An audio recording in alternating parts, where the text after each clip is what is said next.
Hi there and welcome to my video today about neatness and tidiness. Now, depending on whether you're a neat freak around the house or whether you are a bit more carefree like me, you might want to employ lines for the purposes of lining things up or spacing things out whenever you do a piece of work. But also, equally, you might work on a plain piece of paper that's got no lines on it. And today I just wanted to talk about ups and downs and the natural rhythm of our writing in terms of the layout of the page.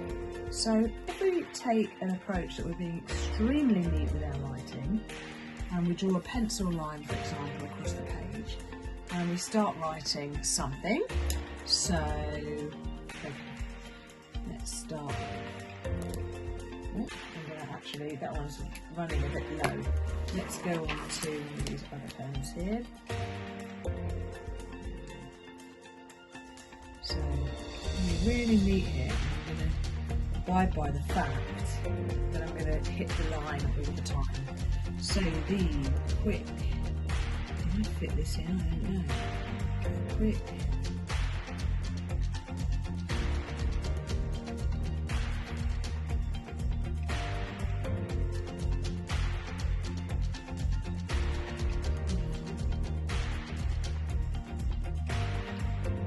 Now, this is that sentence that people always typed years ago because it includes all of the letters of the alphabet.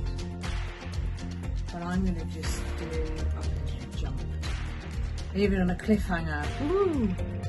So all of my letters are pretty much almost touching this pencil line. Now you can use a line like this in design and rub it out afterwards as long as you don't press too hard. And you'll remember from a previous video I talked about not crossing the T's and pressing the I's until the end. Sometimes you'll find you want to extend your T's a little bit as well.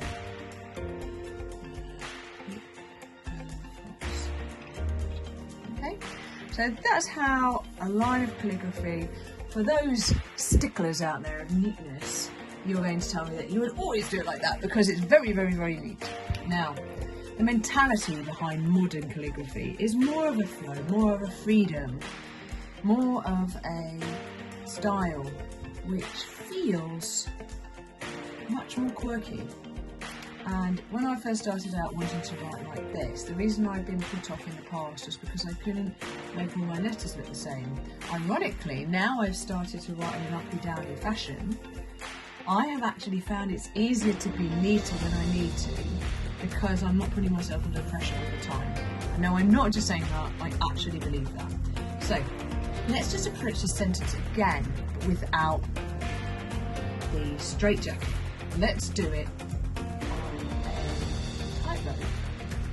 but a very loose one. So, you're going to notice something here. I'm just going to start writing without any commentary for a minute.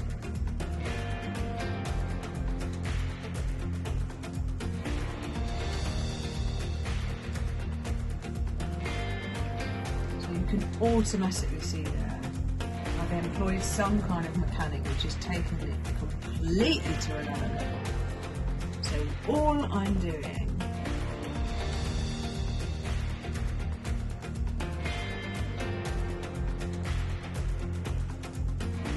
already figured it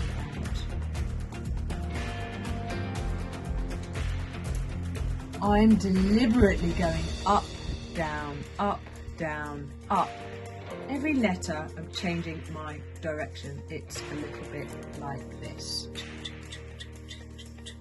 But because of the mindful approach, it's a little more wavy.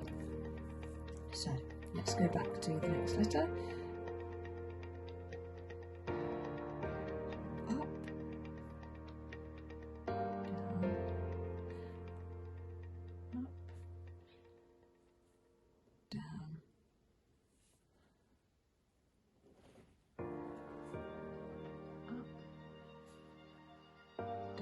It's a bit harder to do an X when you've got to go straight from it. And then let's do jump, just see how we get on. Down, Whoop.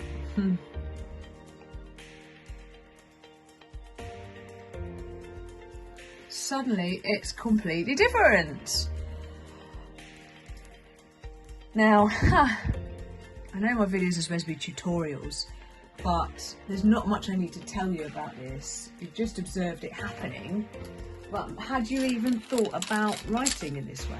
I'm just going to grab a rubber eraser while we're doing this. And now I'm going to rub out this line.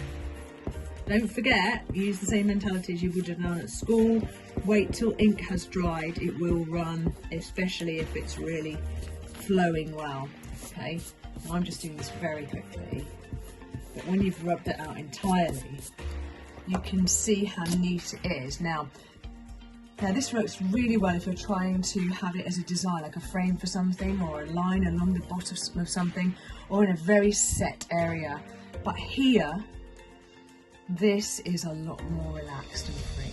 So your task today is to go away and write, just pick a phrase or a sentence and write it out like this, and then try and write it again underneath, but go up, down, up, down, up, down, up, down, and also use the up for breathing in and the down for breathing out. So every time you go up, have a little breath in and feed your creativity, and every time you go down, let that pressure of that pen go down, just as the waves we drew before to practice up and down pressures and everything.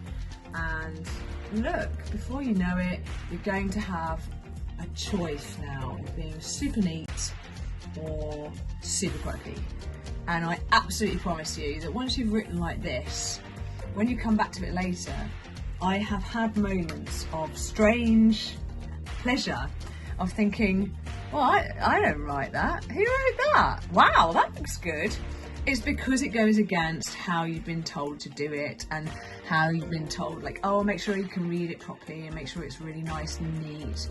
If you deliberately buck something like this, suddenly the results are really yours, and that means you can't compare them to other people's because they're completely different. And also, that's a great thing, because in not comparing yourself to other people or comparing your work to other people's, it means it's great by default because you made it. Also, this is quite handy, by the way. I'm just going to indulge my little doodling thing.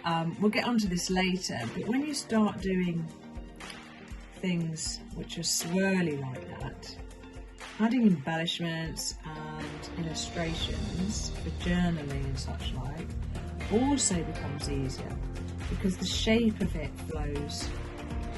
You see what I mean?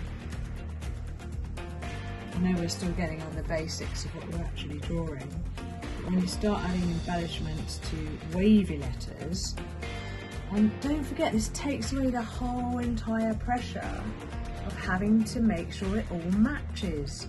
Why should it match? That's the same thing with beautiful mismatched china and mismatched furniture.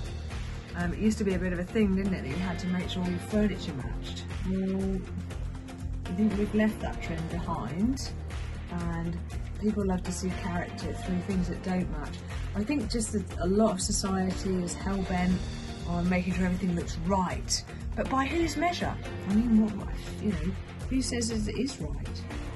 Look, instantly you've got this beautiful wavy writing, and people just want to touch it and look at it, and it makes them smile because it just jogs your brain as you read along the page instead of being disciplined. Okay, so today we've learned that perhaps the ups and downs of what you go through can be the making of what you can impress everyone else with. So don't strive for perfection, strive to practice as much as you can and develop your own impressive style. Thanks for watching today. I'll see you soon.